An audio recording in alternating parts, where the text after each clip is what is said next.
ثانية واحدة بس. لحظة اشوف ابني.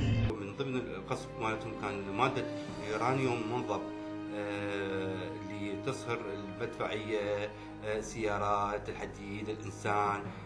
رأيي بصدام حسين هو عادل بشي واحد بس بالدم، ماكو بيت ما خلى بيه دم. يا من يعز علينا فراقكم.